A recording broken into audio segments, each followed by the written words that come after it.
आसमान की तरफ मुंह उठाओ और अपने हाथों को बुलंद करो, क्योंकि तुम्हारी फतह का दिन आ चुका है। Hallelujah, hallelujah, hallelujah. यीशु के खून में, यीशु नाम में। इब्लीस नहीं चाहता कि हम इस फतह में जिंदगी बसर करें, वो चाहता मायूस रहे। सूबेदार ने यीशु को देखा और कहा, मेरा नौकर दूसरे शहर में है और बीमार है। यीशु ने कहा, चल मैं तेरे साथ चलता हूं, उसे क्या देता हूं? शिफा देता हूं। उसने कहा, नहीं, तू यहां से कह दे तो मेरा नौकर क्या पाएगा? शिफा पाएगा। बहुत मुश्किल होती है लोगों को खुदा को पहचानना। यीशु ने क्या कहा? मैंने इस्राएल में भी ऐसा ईमान नहीं देखा। फिर क्या कहा? जा तेरे ईमान के माफिक हो। उसी घड़ी फालज का मारा फौजी उठ बैठा और जब अपने शहर पहुंचा तो उसने कहा कि तूने किस घड़ी शिफा पाई? उसने कहा, तीसरे पहर। उसने कहा, उसी घड़ी तो यीशु ने कहा था कि जा तेरे ईमान के माफिक तेरा नौकर क्या हुआ? ठीक।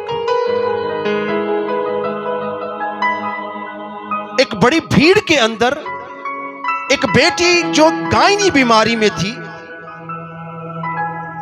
और इस्राएल के अंदर कोई औरत किसी मर्द को नहीं छू सकती नापाकी की हालत में। ये कवानीन है, ये शरीयत है। और इसी खौफ से उस बेटी ने चुपके से यीशु को छुआ, और जब उसने छुआ तो वो क्या पा गई? शिफा पा गई। यीशु ने क्या कहा?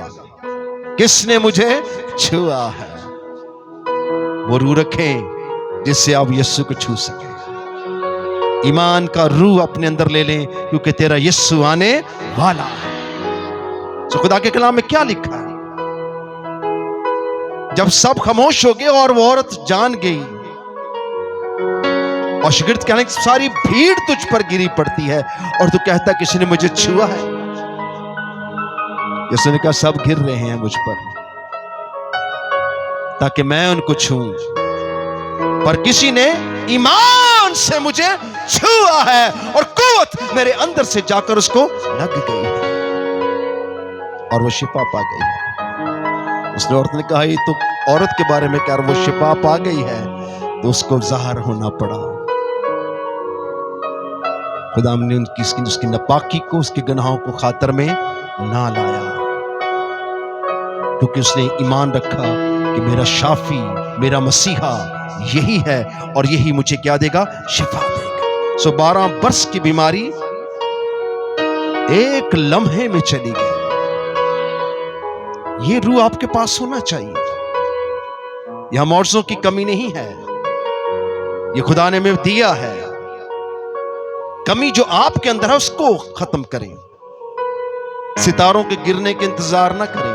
आपकी कोई क़यामत नहीं है, आपकी कोई अदालत नहीं है। इससे बड़ा जश्न क्या हो सकता है? ये निशानियां आपकी फख्र के लिए है, आपकी यीशु की सच्चाई के लिए है, आपके कलाम की सदाकत के लिए है। कि जो कुछ लिखा है वो होगा और वो भी होगा जो यीशु ने आपकी बाबत कहा है। प्लीज कोशिश करें कि जब इबादत में आते हैं तो ये जो लटके से आपके मुंह होते हैं ये ना हो, शादमानी से भरे, सुर्ख सफेद हुए। आपको हालात ने दबाया होता है, पुलिस ने दबा के भेजा होता है, जाके चुप करके बैठी, हिली ना, क्योंकि तू हिलिया ते मैं हिल जाऊंगा। यही इंसान का दद है और यही शैतान का दद है। इस दुनिया ने पूरे शैतान ने घेरा हुआ है ताकि लोग खुदा की इबादत ना करें, खुदा की प्रस्तश ना करें। आसमान और जमीन बथेरे खुदा हैं, इसलिए यीशु खुदा ने यीशु को भेजा ताकि वो खुदावंदों का खुदा और बादशाहों का बादशाह है। उसे कोई नहीं रोक सकता, वो सबको रोक सकता है, वो सब कुछ बदल सकता है। एक शादमानी आपके अंदर होनी चाहिए। इन कलामों को सुनने का मकसद आपको बताने चाहते हैं कि दुनिया में क्या होगा, दुनिया किन हालात का सामना करेगी। मुकाशवा 22 बाप हैं, अभी हम 8वें बाप पर पहुंचे और यहां कलीसिया नहीं है, कलीसिया आसमान पर है। कलीसिया कहां है? कलीसिया कहां है? ये भेद अगर कौमों को पता चल जाए ना, आप यकीन करें सारी दुनिया कलीसिया बन के बैठ जाए, क्योंकि न जोर से न ताकत से, उसके रूह से हो जाएगा। ये बड़ा पहाड़ मैदान हो जाएगा। खुदा आपकी जिंदगी में रहना चाहता है। खुदा आपकी जिंदगी में कैसे रह सकता है? जी को बता सकता है? बैठ जाइए। को बता सकता है कि खुदा आपकी जिंदगी में कैसे रह सकता है? जी कोई नहीं बोलेगा। बोलते क्यों नहीं यार आप? ये बड़ा मसला है। शाबाश। खुदा का कलाम आपकी जिंदगी में होगा तो खुदा आपकी जिंदगी में होगा, और अपने कलाम की बड़ी गैरत रखता है, क्योंकि तूने मेरे कलाम पर क्या किया है? अमल किया है। खुदा ने यीशु से क्या कहा था? दिन रात तेरा ध्यान मेरी शरीयत की तरफ, ना उसे दाएं मुड़ना ना बाएं मुड़ना, फिर तुझे मैं बरकत दूंगा। जिस जगह तू कदम रखेगा वो जगह, वो मकाम, वो लोग तेरे हो जाएंगे। हाँ वो लश्कर हो, हाँ वो फौजें हो, हाँ वो कुवत हो, चाहे वो पहाड़ हो, हर चीज तेरे आगे से दौड़ जाएगी, क्योंकि मैं तेरे साथ, क्योंकि तूने मेरे कलाम पर अमल किया। छोटी छोटी बातें हैं जिनको आपने अपनी जिंदगी में लाना है, बहुत छोटी छोटी बातें। मिसाल की किताब, ज़बूर की किताब पढ़ा करें, इससे हिकमत आपको मिलेगी। एक दूसरे को माफ करने का फजल मिलेगा। धरती कि जब आप किसी को माफ करते हैं तो आप अपने आप को माफ करते हैं, क्योंकि आपको खुदा ने क्या किया है? माफ किया है। तब वो रूह मिलता है जब आप खुदा के रूह के मुताबिक चलते हैं। हम खुदा के कलाम पर अमल नहीं करते, इसलिए खुदा का रूह हमारे पास नहीं आता है, वो आपके आगे आगे नहीं चलता है। जानते हैं यरीहो की दीवार कैसे गिरी? कैसे गिरी थी? 40 वर्ष उनको इंतजार करना पड़ा इस दीवार को गिराने के लिए, क्योंकि जब वो गए तो डर गए थे। 12 लोग 12 कबीलों में से भेजे गए कि इस शहर की जासूसी करो, तो वो 12 वापस आए और 10 ने कहा कि वो शहर बहुत बड़ा है, उसकी दीवारें बहुत ऊंची और बड़ी मजबूत हैं, 32 रथ उन दीवारों पर भागते हैं, और जो उनके अंदर रहते हैं वो देवजादे हैं, उनके कद इतने हैं कि हम टिड्डियां सी मालूम होते हैं। वो दहशत खा के वापस आए, और 12 लोग आए, उसमें यशवा और कालब भी था। पर यशवा और कालब ने कहा कि खुदा हमें फतह देने की कुदरत रखता है, पर 10 ने कहा नहीं, वो बहुत जोरावर है। फिर खुदा का रूह खामोश हो गया। 40 वर्ष, कितने साल? 40 साल खुदा ने उस कौम को नहीं कहा कि तू जा। जिन्होंने इनकार किया वो सब मर गए, और जिन्होंने यकीन किया वो पैदा हुए। और जब वो नस्ल पैदा हुई तो फिर यशवा कालब उनके आगे लगे। उन्होंने कहा क्यों नहीं, खुदा हमारे लिए सब कुछ करने की कुदरत रखता है। तो जानते उन्होंने क्या किया था?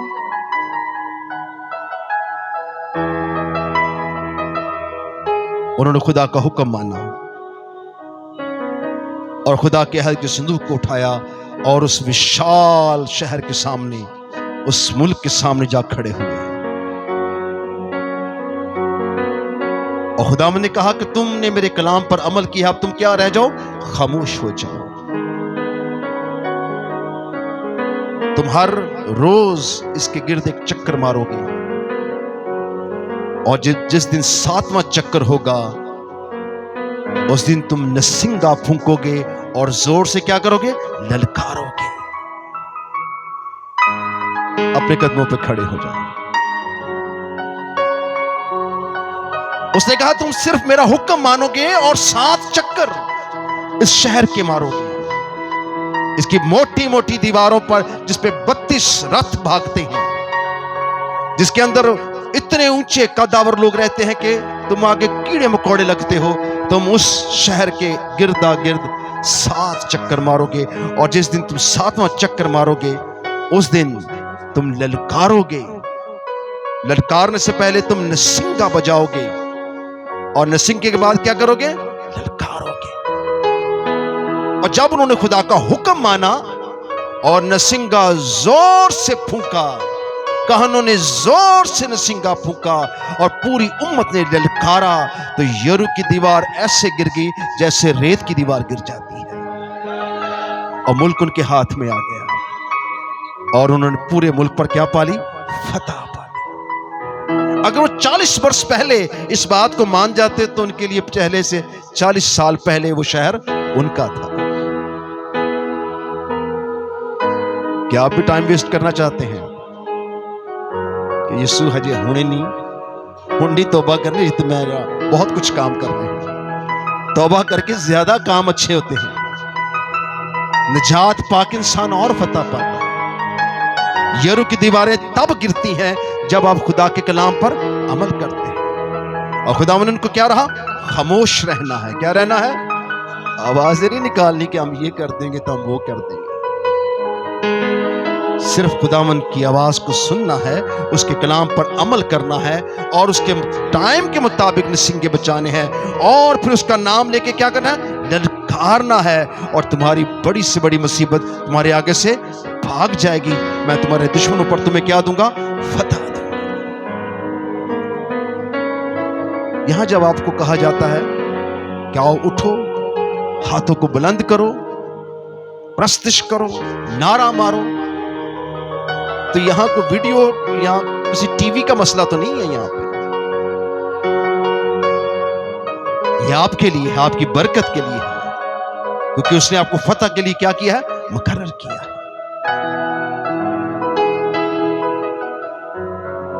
और खुदा के कलाम में हमें खास रहनुमाई मिलती है और वो हमें साफ इस घड़ी की बाबत बताता और कहता है।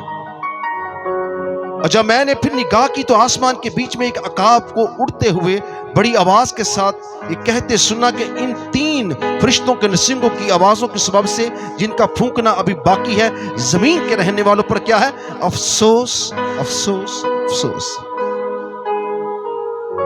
अभी 3 नसिंगे फूंकने वाले हैं और आसमान पर सितारे और दिन रात में फर्क पड़ गया है। पानी बर्बाद हो गया है और कितना हिस्सा 33% हिस्सा जमीन का जल गया है, समुद्र जल गया है। लेकिन अभी 3 नसिंगे फूंकने वाले हैं और जमीन वालों पर खुदावन क्या कर रहे हैं? खुशी के साथ कि दुख के साथ? वो लानत नहीं कर रहे कि अफसोस तुम पर, बल्कि कह रहे हैं अफसोस तुम पर। जमीन के रहने वालों पर क्या? अफसोस, क्योंकि उन्होंने खुदा की बात को ना माना, खुदा के मंसूबे को रद्द कर दिया। यह अफसोस दुनिया के लिए है और खुदा का कलाम कहता है तुम दुनिया के नहीं हो। नूर तो भी बड़ी देर बाद बनेंगे। तुम दुनिया के नहीं, पहले दुनिया से तो निकालें अपने आप। तुम दुनिया के नहीं हो, मैंने तुम्हें दुनिया में से चुन लिया। अगर तुम दुनिया के होते तो दुनिया तुम्हें भी क्या रखती? अजीज रखती। तुम दुनिया के नहीं हो, इसलिए दुनिया तुम्हें अजीज नहीं रखती है। इसलिए मैं तुम्हें क्या रखता हूं? अजीज रखता हूं। सोचे,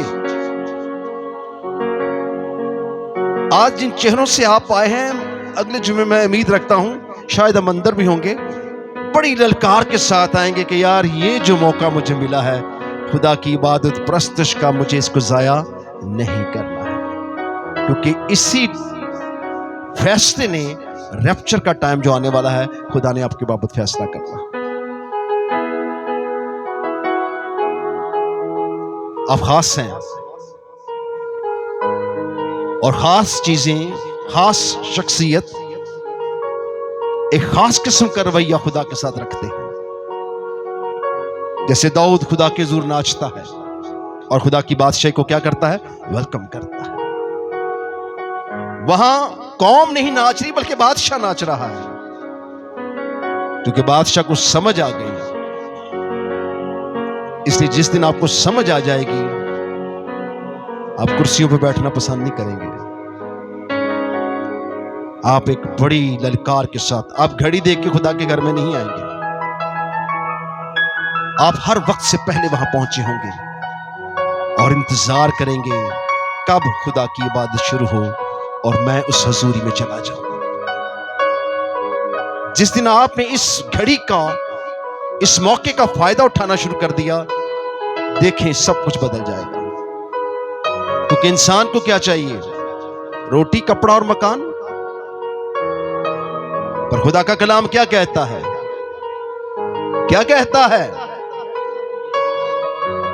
खुदा का कलाम कहता है इंसान सिर्फ रोटी से जीता ना रहेगा, बल्कि उस बात से जो खुदा के मुंह से निकलती है। खुदा के मुंह से खुदा का कलाम निकलता है और कभी खाली वापस नहीं आता है। आप वो बोलते नहीं, आप वो गाते नहीं है, तो हालात कैसे बदलेंगे?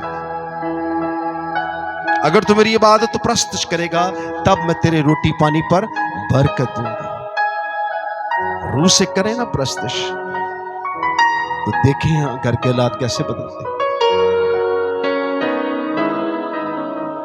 सो बहुत कुछ हमारी कमजोरियों, नाफरमानियों और हमारे रवैये की वजह से खुदा का रूह हम पर नहीं ठहरता है।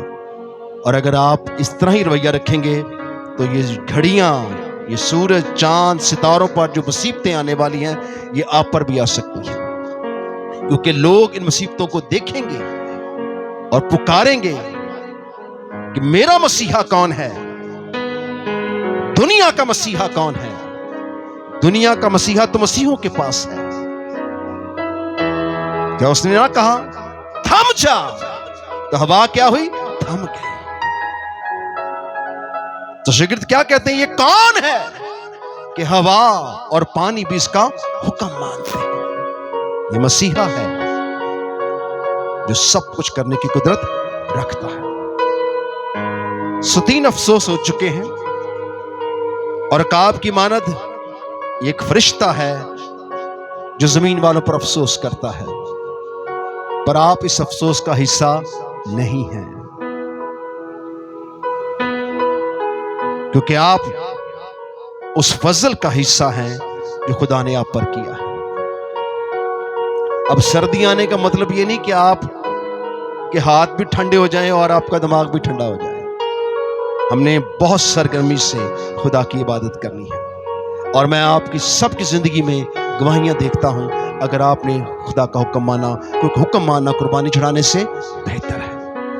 आपके रुके हुए काम, आपकी मुसीबतें, आपके घर के अंदर सारी कमजोरियां, हाँ वो किसी किस्म की भी हो, भाग जाएगी, क्योंकि जिंदा खुदा की इबादत करते हैं और उसके वादे क्या हैं? सच्चे हैं और उसके वादे उसके कलाम में हैं और उसका कलाम कभी खाली वापस नहीं।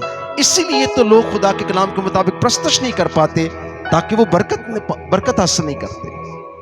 इब्लीस नहीं करने देता आपको। कईयों को तो नींद आनी शुरू हो जाती है कलाम के अंदर। कई लोग वैसे ही फोन से फुर्सत नहीं मिलती, उनका ध्यान पीछे होता है। कई आते ही यहां रिक्रिएशन के लिए, चले थोड़ा टाइम पास हो जाएगा। क्या मिलेगा? लिखा मेरा घर इबादत का घर है, पर तुमने इसे डाकुओं की खो बना रखा है। सो निकले इस खो से, क्योंकि तेरा खुदा, ओहो तेरा खुदा, तेरा खुदा बहुत मुश्किल हुई है आपको कहना। आइए ललकार के बोलेंगे तेरा खुदा जिंदा खुदा है। कितनों को बरकत मिली है? आइए पाक खुदा उनके लिए जोरदार हाथों से, एक सेकंड के लिए भी जोरदार हाथ नहीं है।